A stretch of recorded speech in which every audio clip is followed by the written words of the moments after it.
Hey YouTube, it's your girl Dr. J, and today I am going to talk about a subject that is near and dear to my heart, and that is twice exceptional children, or children that are gifted, oftentimes highly to profoundly gifted, that also have a learning disability, sometimes a severe learning disability.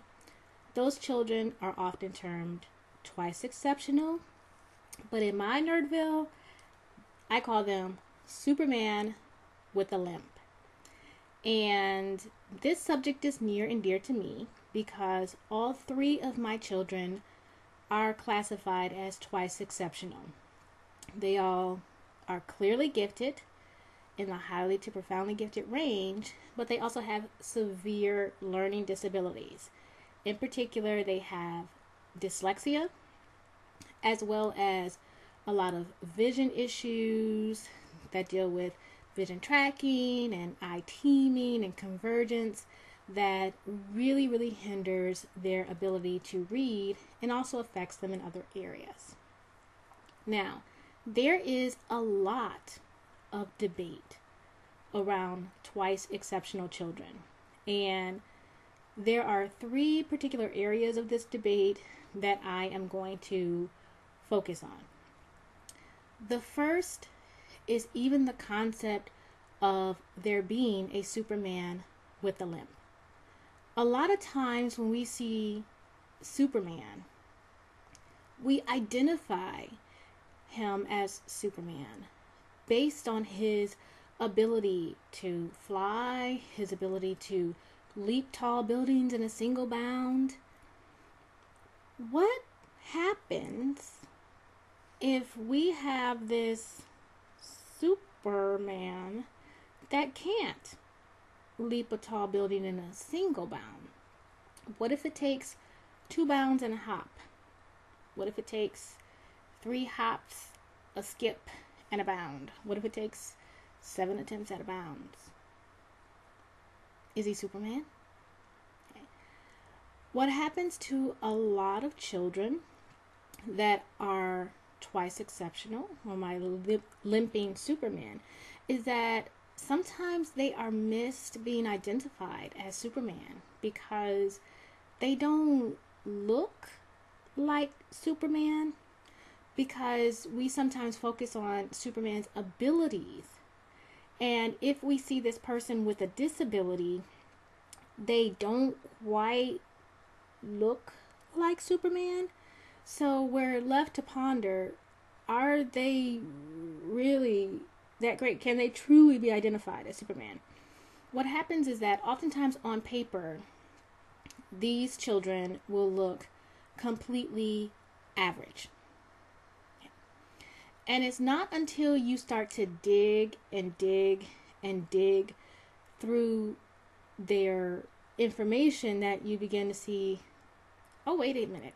This kid is average, but the reason why they're average is really strange. For instance, let's say that my average weight was, over 10 years, was 115 pounds. That's a good average. Now, if my weight is 115 pounds average, because for a few years I weighed 113, for a few years I weighed 117, and a couple of years I weighed 115, then it makes sense. Of course, that is an accurate average. But what happens is if for 5 years I weighed 100 pounds, and then for 5 years I weighed 130 pounds. While my weight may look average, my low weight of 100 was really low. And my high weight of 130, that's high. So my highs and lows are 2 standard deviations, outside of the norm. So is that really average? And that's what happens to my Superman with limps. When you look at their scores, you go, this is just an average kid. I'm sorry, lady. I know you think your kid is smart, but he can't read green eggs and ham. Okay, kids his age to be able to read green eggs and ham.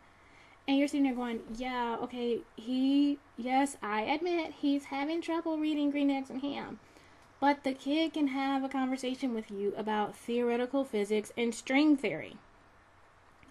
So, are we really talking about an average child? It gets really, really, really hard to identify. And what happens is parents will know, they go, I know there's something wrong. But the school system may be saying, look, what the information we have in front of us, your kid is just average. My husband and I found that ourselves in that situation with my oldest. He did a year in a private school. He was grade skipped in a kindergarten. And my husband and I went to talk with the administration. We said, we think there's a problem with my son and his reading. And they looked at us like we had two heads. Because they said, no way, he's one of the best readers in the class. Yeah, but he's just not, something's wrong here. And they were like, okay, he's 4, he's 5, he's not even supposed to be in kindergarten right now, and we let him in kindergarten, so he's fine. He's doing great. Yeah, but he's reversing some letters. Well, it's normal for children this age to reverse letters. Yes, it might be normal for the average child. It might be normal to read at that level for the average child.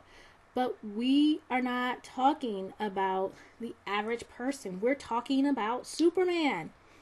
And when we went and took him outside of the area, outside of our state, and had him tested with a psychologist that specializes in working with gifted children, we sat there in shock, almost in tears, because this child was brilliant, but he had absolutely severe learning disabilities. And they never would have even been detected if we had kept him in a traditional school setting. And that's where a lot of people with limping Supermen find themselves. They know that there's something wrong, but everyone is looking at them like they have two heads. And what happens is, if those children are not identified, if those weaknesses are not identified, what happens is they rear their ugly head around the 3rd, 4th, 5th grade. That's where we see the so-called leveling effect, where I'm sure a lot of you have heard that your child may come to class and they may seem so smart, but by the 3rd grade, they have leveled off. That's not a true leveling effect. What's happening is their disability is so severe that they can no longer compensate for the disability, and it's drawing them down. And all those years where remediation could have been happening, it didn't happen. And now this child is suffering because they weren't identified and allowed to receive the proper needed intervention and care so that we could fix the limp. And fixing the limp leads me to the second area of debate.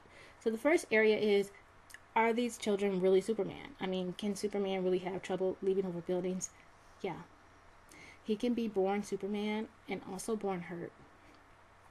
So the second area of debate that we see with these Supermen that are limping is, what is causing the limp? And again, with my oldest, we were in a situation where he did a program for gifted children at a university in a state that we were living in. And this program was amazing. I mean, you had these little kids, they were in kindergarten, 1st, 2nd grade, 3rd grade, all the way up to, I think, 6th grade. And they were allowed to take classes on, engineering and the anatomy of the human brain and advanced math and all these things. It was wonderful. It was a place where they belonged. But my son took a class, and in the class, the teacher talked about Stephen Hawking. And we were mortified by what my son and the other children in class were told. And the teacher indicated that The reason why Stephen Hawking was in a wheelchair and unable to speak was because he got too smart. Yes, wasn't just my son who said this. I called the parents of other children who were in the class, and it was confirmed their children said the exact same thing. They were told that his brain was using so much power for thinking that it made him lose the ability to walk and talk. And these children, all identified as gifted, were sitting there worried that maybe they were going to get so smart that they were going to be in a wheelchair. This is before my son was identified with a disability, and we talked to him. We got some documentaries about Stephen Hawking. We bought some of Stephen Hawking's books, and we really did everything we could to let him know this individual was wrong. This was a bad concept. Don't believe it. But I always struggle with wondering, does he think his disabilities are just a leveling effect? And I've seen people who have indicated that twice exceptional children is the universe's way of leveling the playing field. If you put too much energy into being smart, it's going to cause you to have a deficiency in another area. We often see the parody of, somebody they're so smart, but they have no common sense. Or they're so smart, but they have no social skills. It is the idea that there has to be a trade-off. You can't be Superman. You have to have something that is your punishment for being better than the average bear. And that is a debate that it hurts my heart that it exists, but it is something that does exist, and a lot of parents with limping Supermen have experienced it. I just want to let you know you're not alone. It is not uncommon, but just like your child was born Superman, they were born with this limp. You didn't create it. They didn't create it. Okay. It is not a side effect of their giftedness. It is not a leveling of the playing field by the cosmos or the universe. They are two distinct issues, and they are separate issues. And them being separate issues leads me to the third area of debate, and that is, should we fix Superman's limp? It's amazing to think that there is a debate on whether or not gifted children with learning disabilities should be given intervention for those learning disabilities. But a large part of why we homeschool, and a large part of why other people with limping Supermen or twice exceptional children homeschool, is because the area's academic atmosphere in which they live says no, we do not fix limping Supermen. I live in a state that although you will never find a piece of paper anywhere that says we do not remediate any issues in gifted children, you will find policies that say that in order for a child to qualify for services for a disability, they must test below grade level. A gifted child is more often than not going to test below grade level until we get to that 3rd, 4th, 5th grade area. And when they start to test below grade level at that area, it is going to be, oh, they're just lazy. They could do 1st grade work. They could do 2nd grade work. Why can't they do 3rd grade work? They've lost their motivation. They've lost their desire. They weren't that bright in the first place. They were only smart because their parents, got them baby Einstein DVDs and was doing flashcards in the crib. Okay.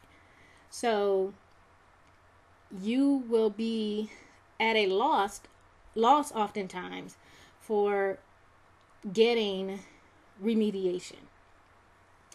Oftentimes we are forced to take that into our own hands. It is one of those situations where every parent has to ask that question of themselves. Do I fix it? The reason why my husband and I made the decision that we did was because we put ourselves in the situation of, what if we had children on the other end of the spectrum? What if we had children and we were told that, well, your child is only ever going to have the mental capacity of a 3-year-old? Would we say, once they reached, the basics of what a 3-year-old should know, would we say, okay, well, you have reached your potential, we're done, kid? No. I would move heaven and earth. I would walk over hot coals. I would do anything that needed to be done so that my child could reach whatever potential there was. I would not accept a ceiling. I would keep going and going and allowing my child to grow and flourish.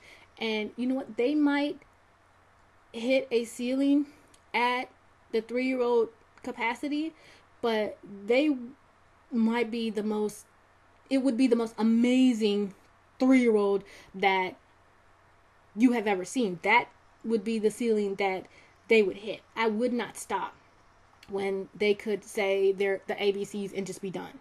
Okay. So if I would do that for a child on that end of the spectrum, why wouldn't I do that for a child on the other end of the spectrum? Okay. Just because my child might hit the minimum standards of what society says they should be hitting, or even if they are hitting above what those minimum standards are that society says they should be hitting, that's not their potential. And I'm not willing to stop until we have really found what is your true ceiling. And so if that means that I have to do whatever it takes to fix my child's limp, then I am going to fix it. I do not care that there are people who would say, well, you know what? Most people can't fly at all. So the fact that your child is flying at all is great and that's enough. Don't push it. No. I want them to know how fast, how far, and how high they can fly. And I am not going to accept that they have to keep a limp that is correctable. It would be different if they were born with no legs. Okay. Okay. It's a limp. We can fix it. That is what remediation is all about. And then maybe we get to a point where we have fixed it as much as we can fix it. Then what? Maybe it's time to put it in a brace. Maybe it's time to put that leg in a cast so that they can still find out how far, how fast, and how high I can fly. But we got a brace on that leg, allowing that leg to not hold back all that potential that's in there. That's accommodation. Okay, so I am not going to let my children's struggles in reading hold them back from the study that they want to do in physics or chemistry or building. I'm not willing to do it. Why? Because I don't know the end of the potential that my children have inside of them. Maybe there's a cure for cancer. Maybe they're going to create a song that is so moving and so powerful it erases racial divides. Maybe they are going to create a way to recycle that we can clean up the smog that's in large cities all over the world. I don't know where their potential is going to lead. Maybe it's just something that's going to benefit our little house. Maybe it's something that's only going to benefit them. It doesn't matter. They have as much right to see where their abilities can take them than anyone else. It doesn't matter that where their disability leads them is still a little bit higher than the average person. We're not talking about the average person. I think the average person should do everything they can to reach the height of their potential, wherever that may lead them, even if that makes them Batman. If your potential is going to lead you to be Batman, go for it. And I am going to let my Supermen find out where their potential will lead them. So, yes, even though they're limping, they're still Superman. Even though their X-ray vision is a little bit foggy, they're still Superman. Even though they're flying kind of slow, a little bit choppy, not quite breaking through the atmosphere, still Superman. And they have just as much right to find out what they can truly become than anyone else. Yes, in my home, we fix Superman's limp. And there is no shame and no regret. And it shouldn't be that way for anyone else who chooses to remediate or accommodate the disabilities that their gifted children have. So, hope this helps. This is Dr. J at DAJedu. Bye-bye.